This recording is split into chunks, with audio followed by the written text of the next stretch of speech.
Junto al subsecretario Jorge Poblete. ¿Cómo está usted? Muy buenos días. Muy buenos días, Rafael. Saludarlo especialmente en este Día del Padre y también saludar especialmente a los papás que nos escuchan esta mañana.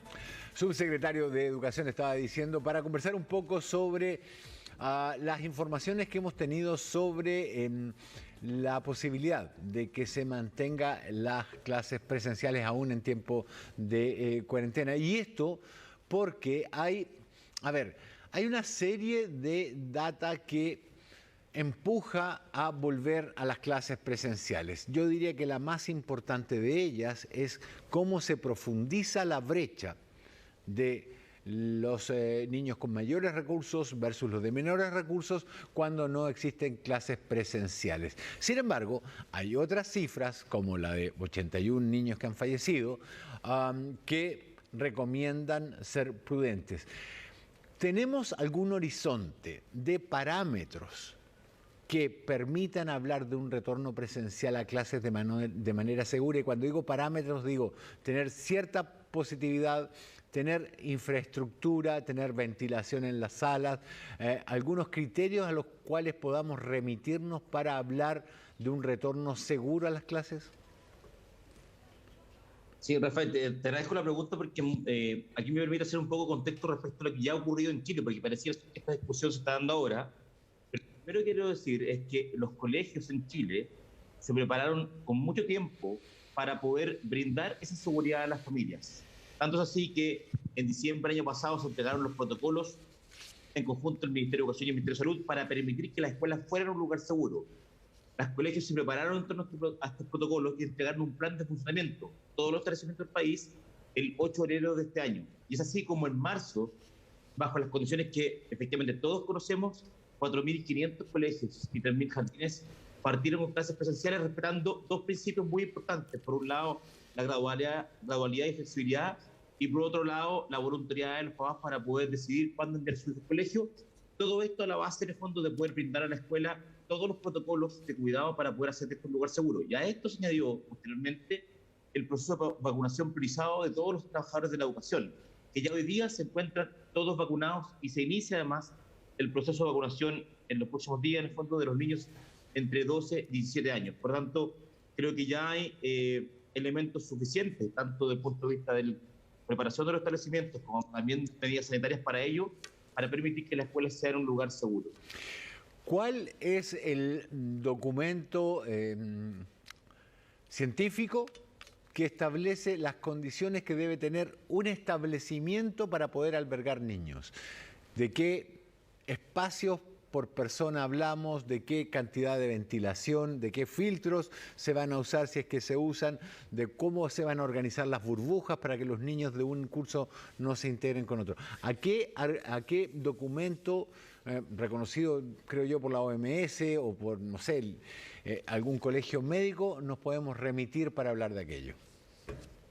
Bueno, no solo hay un documento, sino que el Ministerio de Educación junto con el Ministerio de Salud, que son obviamente los expertos en esta materia, con los cuales hemos ido elaborando los protocolos, van recogiendo toda la evidencia científica disponible en los momentos que correspondan. Y así como hay una documentación extensa, no solo uno, sino que una documentación técnica que está disponible en las páginas web del Ministerio también, con todo lo que hoy día hemos recopilado en cuanto a cómo brindar esa seguridad en los colegios. De ahí aparecen, de hecho, las medidas y protocolos de cuidado que se han emanado en conjunto con el Ministerio de Salud. Entre esas, por ejemplo, hay evidencia, la Sociedad Chilena de Pediatría, que participa en el Consejo Asesor, ha recomendado también el uso de mascarillas de ciertos niños en adelante. También se utilizó, por ejemplo, el distanciamiento en las clases, que es el que ha respetado los colegios, que es 1 metro de distancia en el fondo entre los niños. También para eso se determinó, por ejemplo, que las actividades como educación física tuvieran que ser al aire libre, en grupos pequeños. También se determinó en base a eso la flexibilidad de la jornada, que permitía justamente que los colegios no junten todos los alumnos el mismo día, sino que parten en jornadas diferenciadas, que de hecho fue parte del protocolo que exigió el Ministerio. Por lo tanto, toda la evidencia científica que se sigue acumulando es la que alimenta los protocolos. Estos protocolos son entregados a los establecimientos y según eso se determinan las condiciones. Como reitero, hay algunas de ellas muy esenciales, como por ejemplo uso de mascarilla, lavado frecuente de manos, ventilación de los espacios, jornadas diferenciadas para no tener todos los alumnos al mismo tiempo. y permitir así, de este modo, que los colegios sigan siendo un lugar seguro. Y esa evidencia científica es la que recopila el Ministerio de Salud y se dispone en nuestros protocolos. Jorge, le hago una pregunta, a ver, más informal, digamos. Yo tengo hijos y ponerles una mascarilla es una pesadilla. A un niño menor de 2 años no se puede. Si es mayor de 2 años es muy difícil. Y yo diría que a un niño de 5 o 6 años, a ver, pongo el ejemplo que me llegó a mí en un comentario en la radio, que la hija de un auditor llegó con la mascarilla de su amiga porque se las cambiaron. En lo que es la pesadilla de un epidemiólogo, digamos. ¿Hay alguna manera de meter eso en la ecuación? Porque los niños juegan, corren, gritan, saltan, contagian, o sea, expulsan estos aerosoles, se desplazan mucho y además no tienen, la costumbre de usar una mascarilla, ni tampoco, no quiero usar la palabra disciplina porque no me parece que sea la pertinente, pero no tienen conciencia del riesgo que están viviendo cuando se la sacan. Entonces, sobre todo en los niños de ese segmento, digamos 5, 8, 9 años, es tremendamente riesgoso depender de lo que nosotros los adultos consideramos que es lo seguro. Sí, Rafael, yo creo que si me permite extenderme también un poquito, yo creo que es importante hacer hincapié en algo muy importante. Yo creo que la escuela ha demostrado siempre ser un lugar donde se cambian conductas y donde nuestros niños muchas veces terminan cambiando todo el comportamiento de los adultos. Por lo tanto, esta es una situación compleja, pero también es muy complejo tener los niños fuera de la escuela. De hecho, yo siempre he dicho que la pandemia se supera desde la escuela, no fuera de la escuela. Solamente por nombrar algunos antecedentes, pero la desnutrición en Chile se abolió desde la escuela. Los procesos de vacunación se han implementado desde la escuela. Los cambios de vida en la vida sustentable y el cambio de hábitos tan importantes como dejar de fumar son los niños los que han impulsado los cambios porque lo aprenden en la escuela. Y en ese sentido lo que me ha tocado ver a mí son ejemplos notables de educadores, docentes, equipo directivo, en donde, entendiendo que es difícil y por tanto requiere una educación adecuada, son niños, me ha tocado ver niños de kinder, primero en adelante, que son los que ocupan las mascarillas, son los primeros que después llegan a la casa y le dicen: mamá, hay que lavarse las manos, papá, no hay que juntarse en grupo, papá, la fiesta que vamos a hacer no la hagamos, porque no es adecuado, porque es en la escuela donde los transmiten justamente y donde más adquieren los hábitos de cuidado para enfrentar esta pandemia. Por lo tanto, creo que tenemos que tener algo consciente. La pandemia, lo he dicho incansablemente, se supera desde la escuela, no fuera de la escuela. Nuestros niños requieren aprender a convivir con esto, que es difícil, nadie desconoce eso, pero eso se aprende con mucha más fuerza desde la escuela. Y los ejemplos que hemos visto son notables: docentes, asistentes de educación, tías manipuladoras, equipos directivos unidos para poder hacer que nuestros niños aprendan esas medidas y que el colegio sea un lugar de cuidado y seguro y que transmita también esas condiciones a las casas. Sí, yo no puedo estar más de acuerdo con usted en que los niños son la base del cambio, de este tipo de cambios. Sí, lo que pasa es que cuando veo que tenemos 5.000, 6.000 contagios diarios, siento que es un tiro muy largo, un long shot, dicen los anglosajones. Es un disparo de muy larga distancia como para confiar dar en el blanco, digamos. Exactamente, pero esos contagios, que ser muy claro también, por ejemplo, solamente un antecedente, de los 4.500 colegios, los 3.000 jardines que estuvieron abiertos en marzo y que de hecho muchos de ellos continúan abiertos, solamente tenemos un 2% de situaciones en las cuales se ha confirmado un brote en el colegio. Es decir, 2 o más casos epidemiológicamente conectados que se dan en un mismo lugar y en un mismo espacio. Solamente el 2%. Eso quiere decir que los colegios, por ejemplo, aplican rigurosamente los protocolos. Es decir, aquello que nos parece de repente de cuidado, que un colegio de fondo cerró un curso porque aplicó un protocolo, es todo lo contrario. Los protocolos existen, los colegios los conocen, los aplican rigurosamente y los papás, los equipos docentes y los niños se van adaptando a esta modalidad. Y lo importante es ahora, teniendo esa seguridad que el colegio brinda, efectivamente brindar ese espacio presencial para evitar los otros impactos. Como dijo una vez el presidente de la UNICEF, que me tocó estar en una reunión con él, con el presidente de la República, nos dijo: oye, pensar que los niños están absolutamente protegidos en sus casas y absolutamente inseguros en los colegios es totalmente una falacia, porque lamentablemente nuestros niños más vulnerables requieren las escuelas como paso contenedor. Y en ese sentido hemos visto, no tan solo en los aprendizajes, sino que en otros aspectos, incrementos impactantes de problemas como, por ejemplo, violencia familiar u obesidad. Claro. Y eso también afecta a los niños. Sí, claro, sí. Ahora, permítame leerle algunas preguntas que me llegan por Twitter, porque esto da cuenta muy bien de las inquietudes y de los temores que tiene la gente, como el que usted acaba de mencionar, subsecretario. Dice, que diga dónde provienen esos colegios. Dice, porque colegios, con plural suena a mucho, hay colegios donde ningún protocolo funcionará si son los mismos docentes quienes deben comprar hasta el alcohol gel. Hay escuelas donde no hay ni para papel de impresora. Está asegurado, digamos, que cada local cuente, leo la pregunta a partir de este tuit, con los materiales de protección personal necesarios, con las burbujas para los diferentes cursos, con la debida ventilación. ¿Eso está asegurado para todos los establecimientos? Sí, Rafael, te quiero comentar dos cosas importantes acá. Una, el Ministerio ha dispuesto de muchas vías, entre esas, todo importante, una, se entregaron a todos los establecimientos del país kits sanitarios al comienzo de año, que tenían incorporada todos los elementos de seguridad para poder brindar el cuidado sanitario del colegio. Entre esas, ¿Se entregan semanalmente, mensualmente?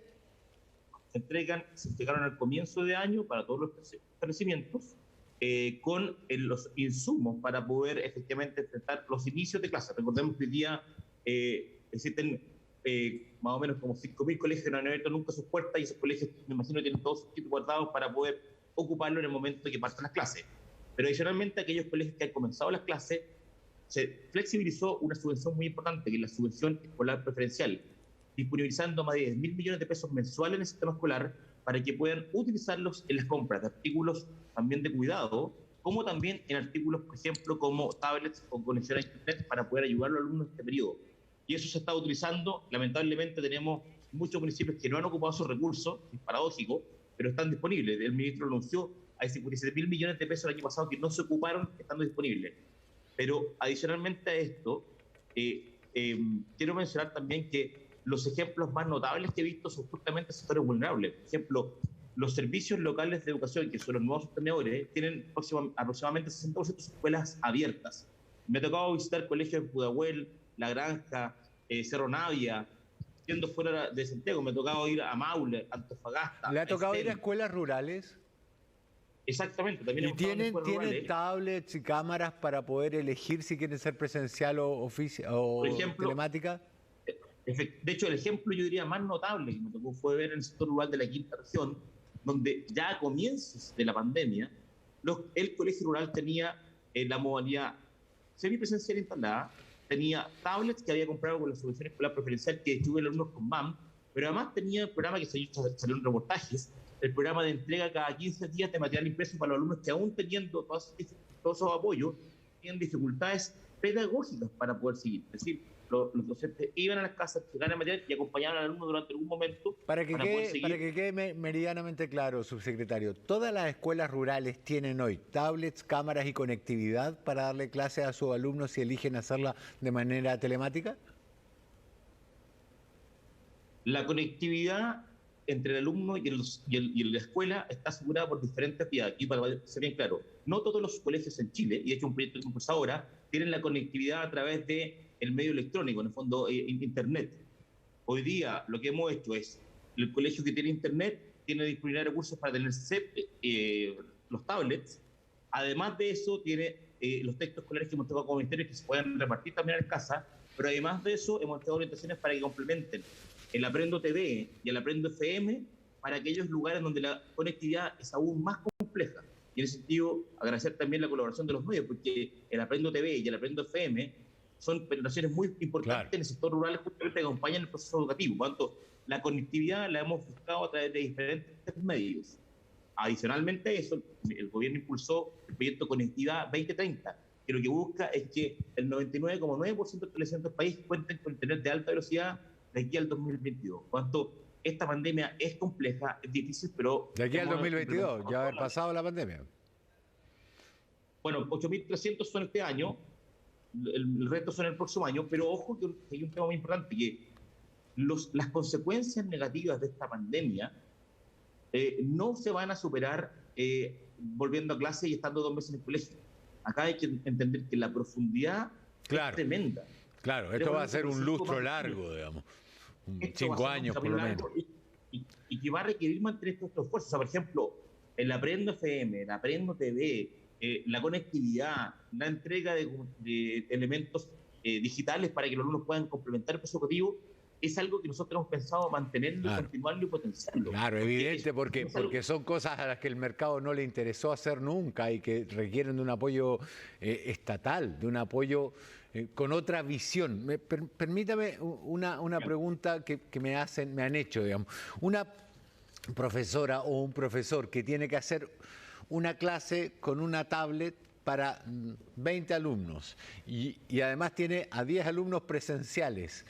Tiene que estar repitiendo 5 o 6 veces lo que dice, primero porque si lo dice para uno no lo escuchan que están haciéndolo de manera telemática, después se adelanta a la tablet, voy a hacer el movimiento, sale de la tablet y les habla a los alumnos que están presenciales, después tiene que volver acá porque ellos no lo escucharon, más los alumnos que están hablando entre ellos. Entonces, la velocidad de avance de cómo impartir conocimientos se retrasa, no a la mitad, se retrasa a un quinto, porque hay que repetir, aclarar, porque cuando son muchos, esa es la definición de algo complejo, cuando hay muchos factores muy interrelacionados, cualquier dato erróneo mueve a confusión y requiere más tiempo para resolverlo. No es más práctico o dividir los cursos para que lo hagan de manera separada o sinceramente optar por uno de los dos, ya sea telemático o presencial, de manera de asegurar que al menos tengamos las clases impartidas con un cierto estándar y dos, para que no sigamos aumentando el nivel de exigencia que tienen los profesores, que han tenido el año pasado, pese a que algunos desconfiaron de su entrega, digamos, han tenido un nivel de sacrificio increíble y que además en esta adaptación forzada han debido muchos de ellos, yo no sé si triplicar su esfuerzo es suficiente, porque, por ejemplo, dar clases telemáticas y presenciales al mismo tiempo es una experiencia altamente estresante, sobre todo cuando hablamos de niños que les resulta difícil concentrarse en clase, imaginémonos en la casa, cuando están sometidos a otros estímulos, además del computador o dentro del computador. Pueden estar chateando con sus amigos, etcétera, etcétera. ¿No debería optarse de manera de no seguir perdiendo ese esfuerzo y cuidar a un recurso escaso como son los profesores?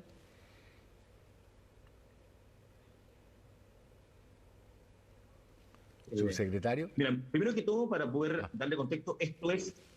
¿Se me escucha? Sí, lo escucho. ¿Aló? Sí, lo escucho. Ya. ¿Me escuchan bien ahí? Sí. Esto es difícil y requiere máximos esfuerzos. Efectivamente, eso es así y esto requiere de esfuerzo. Pero ante esos esfuerzos, también hemos entregado facilidades que es importante que la gente conozca. Primero, en Chile existe una priorización curricular. Esto que es un nombre rimbombante, ¿qué significa? Significa que, en términos muy simples, no hay que pasar el profesor ya no tiene que pasar todos los mismos contenidos, la cantidad de contenidos en un año normal. Eso obviamente ayuda a descomprimir un poco la tarea, porque efectivamente si estuviéramos pasando la misma cantidad de contenidos que un año normal con todos estos desafíos, sería ya titánico. Esto tiene una reducción de contenido.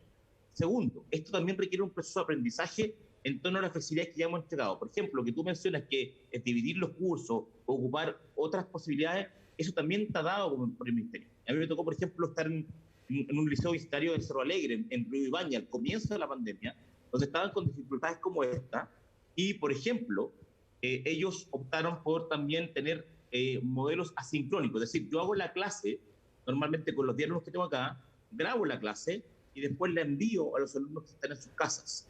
Bueno, esto que fue al comienzo de la pandemia ya se ha ido solucionando y los profesores también van viviendo un proceso de adaptación de la tecnología, adaptación de esta nueva modalidad de enseñanza y ya pueden efectivamente convivir, como en muchos casos que me ha tocado ver, con una realidad que transmite la clase al mismo momento que se está dando.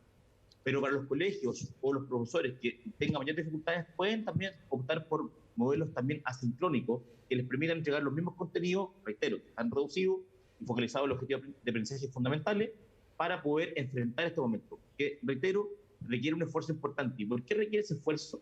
Porque nuestros niños están mejor protegidos en la escuela. Entonces, aquellos alumnos que requieren urgentemente participar de procesos presenciales, no tan solo por la obtención de aprendizaje, sino que, por ejemplo, la contención socioemocional que brinda un profesor, los programas de alimentación, la actividad física que pueden realizar en un colegio o el acompañamiento que le brindan a sus pares, es fundamental en algunos casos. Por ejemplo, solamente para algunos, pero los primeros que partieron fueron tercero y cuarto en medio, el mundo técnico profesional. Claro. Esos alumnos requieren urgentemente contar con sus pares. Ellos no pueden aprender a tornear, por ejemplo, ocupar un elemento eléctrico desde sus casas porque ya tienen esos elementos. Entonces, esto nunca ha sido masivo, nunca ha sido para todos. Hemos ido dando pasos para ir focalizando los esfuerzos en aquellos que más lo requieren.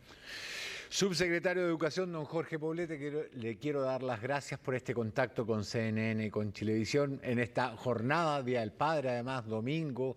Así que, nada, muchísimas gracias, que tenga usted un muy buen día. Muchas gracias, Rafael, por la entrevista y ahora a disfrutar con los niños. Así que, muchas gracias. Feliz día entonces, subsecretario.